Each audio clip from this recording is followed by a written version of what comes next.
안녕하십니까, 세코봉TV입니다. 오늘은 부동산 임대차 계약서 작성한 샘플을 보고요, 그 내용에 대해서 좀 확인을 해볼까 합니다. 제가 저희 직원이나 구독자분들을 조금 더 퀄리티가 있어가지고 이런 거를 설명을 안 드려야 되나 생각을 했는데, 이 부분에 대해서도 간혹 또 혼돈스러워 하시는 분들도 많이 있고, 또 여기 보니까 초보 중개사 분들도 많이 있으신 것 같아요. 그래서 일단은 이게 정답은 없겠지만 그래도 가장 보편타당하게 어떤 식으로 계약서를 작성을 하는지 오늘은 임대차 계약서에 대해서 한번 훑어볼 거고요. 제가 아파트 주거용 임대차 계약서, 그 다음에 상가 수익형 부동산의 임대차 계약서 두 가지를 샘플로 한번 간략하게 설명을 좀 드려볼까 합니다. 저하고 한번 보시겠습니다.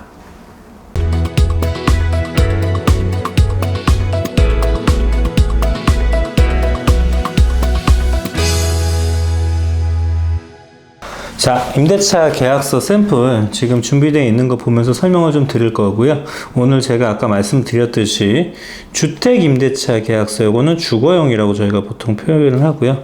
그 다음에 상가, 내지는 이게 사무실도 될 수가 있습니다. 요거는 이제 업무용, 그 다음에 다른 말로 수익형 이라고도 표현을 쓰거든요. 월세를 받는 거란 얘기죠. 물론 주택도 월세를 받을 수 있긴 하지만 어찌됐든 성향 자체가 상가하고 사무실하고 주택하고 쓰는 용어가 약간은 틀리기 때문에 같이 한번 보겠습니다. 먼저 제가 주택 쪽을 한번 봐보겠습니다. 지금 요거는 이제 샘플로 나온 게 아파트 월세 계약서예요. 아파트도 월세를 받을 수 있겠죠. 전세 계약서도 있겠지만 어찌됐든 월세가 거기에 들어가는 문구가 더 많아가지고 이걸 샘플로 잡아봤고요.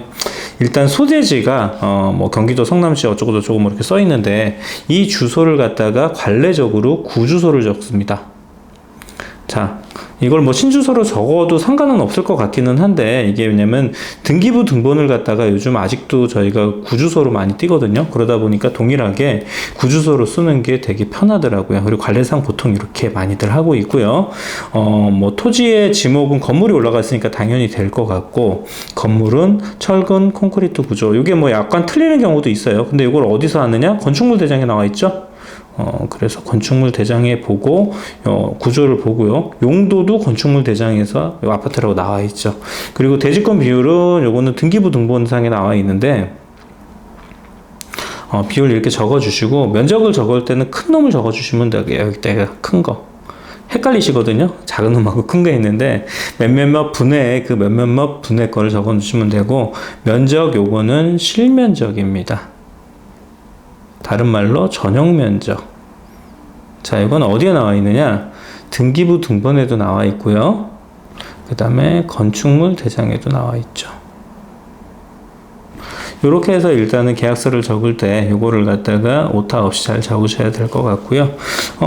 보증금, 계약금, 잔금, 차임, 요거에 대해서 내용은 다 아실 건데, 계약금이라는 거를 보통 관례상은 10%를 받아요.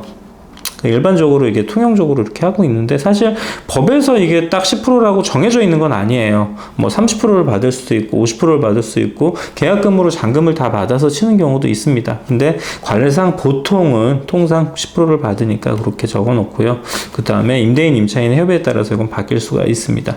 그리고 여기에 보시면 계약서에 영수자 해가지고 이렇게 사인이 들어가고 도장을 찍는 게 있는데, 이게 영수증의 역할을 하기도 해요. 그래서 영수증을 갖다 종이로 발급을 하게 되면은 이거 따로 계약서 따로 보관을 해야 되는데, 여기에 낸 금액을 영수해서 도장을 찍었다면 이게 영수증의 개념이 되는 겁니다.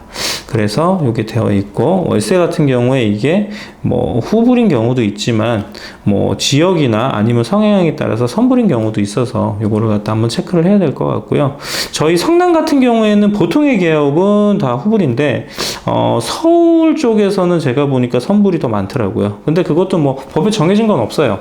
서로 그거는 협의하기 나름인데, 지역에서 어떤 걸 많이 쓰시는지, 어차피 그렇다고 월세가 깎이는 건 아니니까 선불이든 후불이든 그 지역의 특색에 맞춰서 주의해서 하셔야 될 것 같습니다.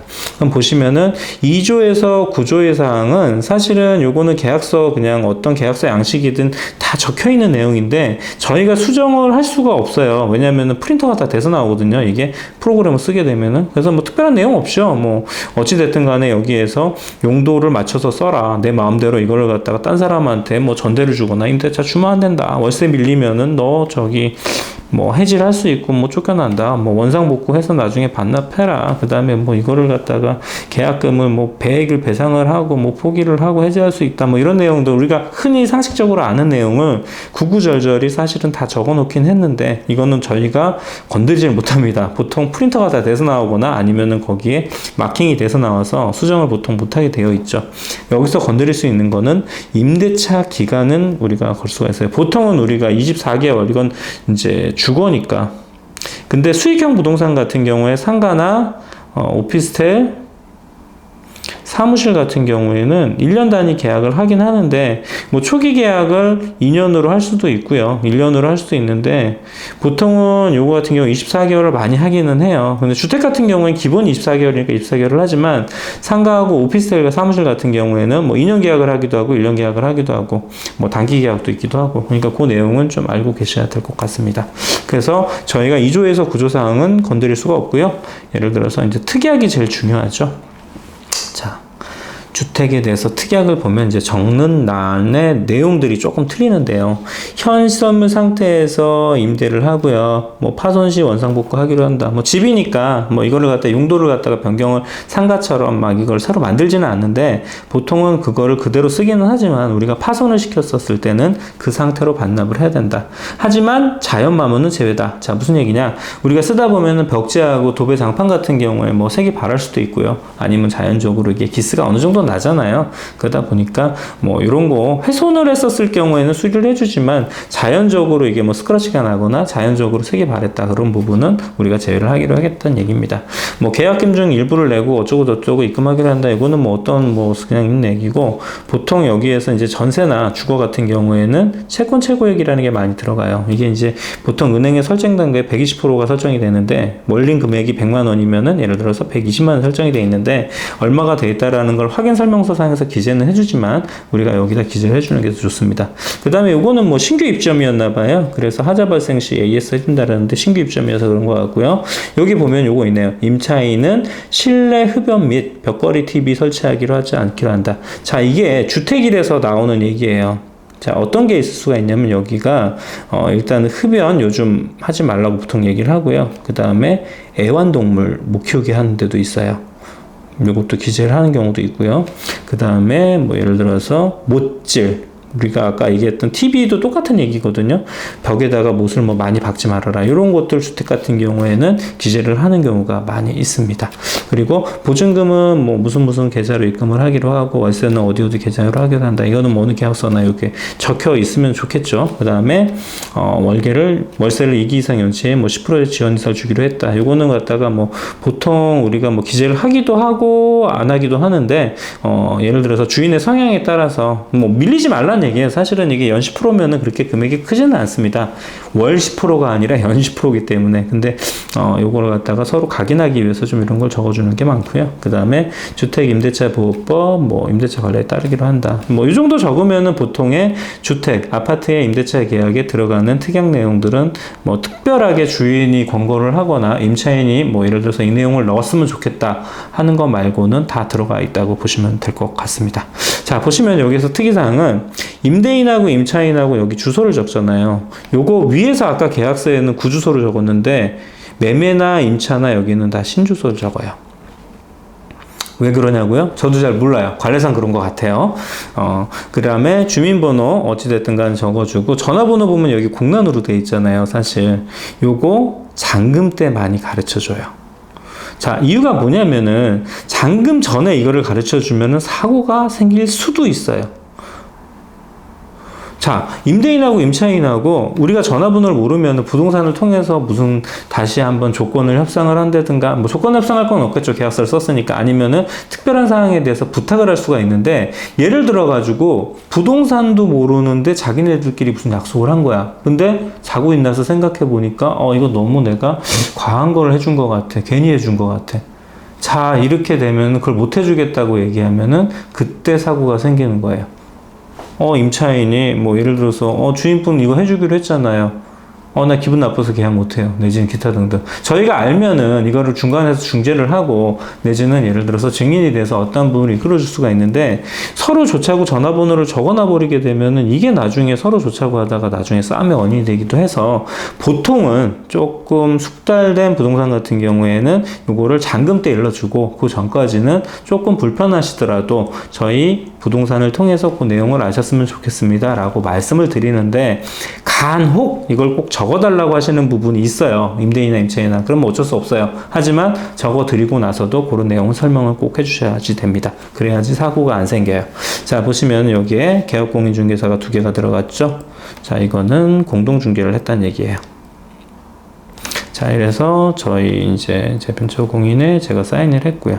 이렇게 해서 특약을 작성을 하게 되면은 뭐 크게 문제가 없고, 요게 이제 보통 주택의 임대차 계약서의 샘플입니다. 많이들 쓰고 있는.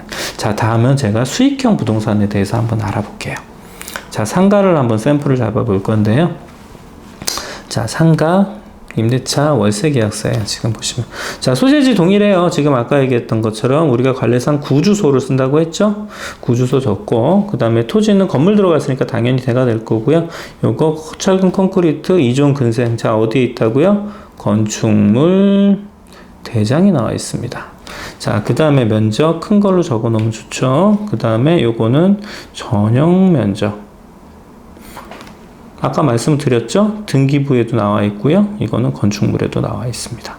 자, 실면적이에요. 항상 분양면적은 뭐 예를 들어서 관리비 책정할 때는 나오지 않습니다. 자, 보시면 보증금, 계약금, 뭐 중도금 없고요. 그 다음에 잔금하고 월세가 있죠. 자, 이렇게 되면 되고요. 뭐 월세를 여기도 후불이 있고 선불이 되기도 하는데, 그거는 지역에 따라서 틀리거나 임대인의 성향에 따라서 틀리기도 하니까 그 내용 확인해 보시고요. 이게 뭐 이게 맞다 저게 맞다 그런 내용은 없어요. 근데 보통 성남 같은 경우에, 분당 같은 경우에 판교는 후불로 많이 씁니다. 거의 90% 이상은. 자, 보시면은 여기도 지금 상가인데 이건 24개월이 됐죠. 상가는 원래 1년 단위 계약이에요. 수익형 부동산은. 원래는. 근데 초기 계약이니까 24개월을 하는 거고요. 주택은 아까 말씀드렸듯이 2년이 기본 계약입니다. 자, 근데 오피스텔은 또 주택으로 쓸 수는 있지만 또 1년 단위 계약이에요. 그러니까 이거는 처음에 계약서는 뭐 12개월을 하든 24개월로 하든 36개월로 하든 그거는 뭐 서로 협의를 할 수가 있는데, 재계약서를 쓸 때 단위는 어찌됐든 수익형 부동산은 1년, 주택은 2년이라고 보시면 될 것 같습니다. 요거는 나중에 왜 그런지 임대차 보호법을 갖다가 한번 토대로 돼서 설명을 한번 드려야 되는데요. 어찌됐든 뭐 그 내용을 오늘 설명하는 건 아니니까요. 상가 부분에 대해서 이번에 특약을 좀 알아볼게요. 자, 제가 적었었을 때는 저는 요거 많이 적어요. 본 당사자 쌍방의 개인정보, 필요정보 활용 동의한다. 또 요즘 뭐 개인정보 뭐 이런 얘기가 하도 많아가지고요. 요거 하나 제가 계약서에다 많이 쓰기도 하고요. 기본 및 현선물 상태에서 임대하고, 퇴실 시 준공 당시의 원도면 상태. 이게 원복의 기준이 되기 때문에 상당히 중요해요. 준공 당시의 원도면 상태는 분양받은 상태를 얘기하는 거예요.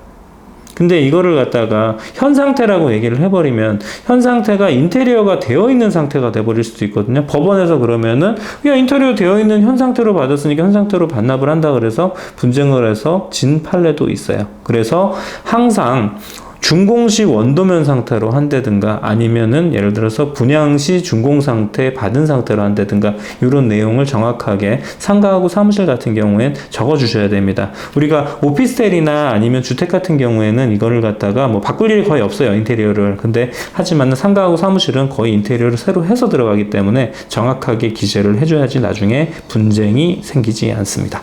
자, 임차인은 잔금 후에 인테리어 공사를 시작할 수 있고요. 인테리어를 하잖아요, 이거 같은 경우에. 그 다음에 뭐 공사기간 어쩌고 저쩌고 기타 등등 이런 게 있죠. 그리고 뭐 잔금을 갖다가 언제 뭐 휴일이라서 뭐 전날 지급을 한다. 자, 4번이 이제 중요할 수가 있는데 권리금에 관한 사항이에요. 상가 같은 경우에 권리금, 프리미엄 같은 거를 갖다가 임차인은 임대인한테 요구를 할 수가 없어요. 근데 임대인이 요즘은 또 법이 바뀌어가지고 임차인한테 권리금을 관여를 하면 안 돼. 너 받지 말아라. 너 왜 이렇게 많이 받아? 이런 거 해도 안 되는 거예요. 자, 무슨 얘기냐? 임차인이 뭐 5천만 원을 받든 1억을 받든 그 권리금은 임대인이 상관할 부분은 아니고, 반대로 임대인이 예를 들어서 뭐 임차인이 뭐 시설을 갖다가 5천만 원 했으니까 임대인한테 내주세요. 임대인이 뭐 그거 하라 그랬나? 그거 줄 수가 없다는 얘기죠. 그리고 요거 적어주시면 좋아요. 상기 내용은 임대인, 임차인 변경 시에도 유지되기로 한다. 자, 무슨 얘기냐면은 요즘은 경기가 안 좋아져가지고 매매가 돼버리게 되면은요, 사실 뭐 예를 들어서 임차인이 계약을 종료를 해버릴 수가 있어요. 자기한테 얘기 안 하고 임대차 계약 중에 자기한테 허락도 안 받고 이거를 갖다가 매매를 했다 그래서 뭐 계약을 또 종료하는 또 판례가 생겨가지고 요 내용을 적어 주셔야지 매매를 할 때 조금 더 수월해요. 임대차 계약을 할 때. 그래서 저 같은 경우에 상기 내용은 임대인, 임차인 변경 시에도 동일하게 서로 뭐 관여할 수 없고 유지할 수 없다. 요거를 갖다가 뭐 유지한다라는 내용을 적어 주죠. 그 다음에 임대료는 후불이고 관리비와 부가세는 별도이고요. 부가세 10% 따로 나가죠. 그 다음에 세금계산서 발행을 해주기로 한다도 적어주시면 좋은 게, 임대인이 예를 들어서 간이가세인 경우에도 있어요. 간혹 뭐 판교나 분당 같은 경우에 예를 들어서 아파트 단지나 조금 싼 상가들 같은 경우는 간혹 있거든요. 많지는 않지만, 그러다 보니까 왜냐하면 들어오는 임차인은 세금계산서로 처리를 해야 되는데 임대인이 간이면 세금계산서를 끊어줄 수가 없거든요. 그러니까 그 내용을 갖다 적어주면 좋기는 합니다. 그리고 기타 사항은 뭐 상가건물 임대차법법 따르기로 한다. 뭐 이렇게 적어주면 되는데, 아까하고 설명을 드렸던 거하고 동일하게 계약의 특약을 적는 방법은요, 중요도가 높은 거를 갖다가 먼저 적어요. 그 다음에 2번, 3번, 4번, 그 다음에 조금 이렇게 적어야 돼서, 그러니까 예를 들어서 뭐 원복이나 인테리어, 렌트프리 이런 거를 갖다 맨 앞쪽에다 적고요. 나중에는 사실 그렇게 크게 중요하지 않은 내용을 점점 적어주는 게 좋습니다.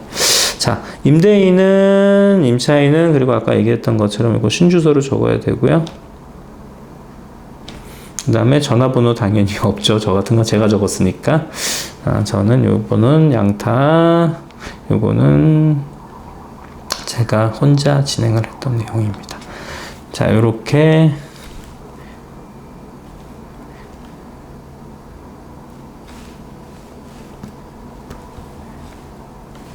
임대차 계약서 주거형하고 수익형 제가 한번 기재를 해 보았습니다. 구독 감사합니다. 자, 이렇게 상가 임대차 계약서 내지는 주택 임대차 계약서 저하고 같이 한번 공부를 해봤고요. 아까 말씀을 드렸듯이 일단은 뭐 특약사항을 적는 게 제일 그래도 계약서상에서는 그게 중요해요. 문구 말 한마디에 따라서 사실 크게 분쟁이 생기기도 하고 생기지 않기도 하기 때문에 그 부분 주의해서 그거를 보시면 좋을 것 같고요. 특약사항을 적을 때는 중요도가 높은 거, 제일 중요한 거, 돈에 관련되거나 내지는 원상복구라든가 아니면은 기타 등등 월세 부분, 뭐 공사 기간 이런 거 중요한 거는 앞쪽에다 적고, 조금 뭐 관리비라든가 주차라든가 조금 중요도가 떨어지는 부분은 밑에 쪽으로 적는 게 보통 관례입니다. 이렇게 부동산 임대차 계약에 대해서 제가 오늘 설명을 한번 드려봤고요. 다음에 제가 후순위로 매매 계약에 대해서도 다시 한번 제가 올려보겠습니다. 이상 책고봉TV였습니다. 감사합니다.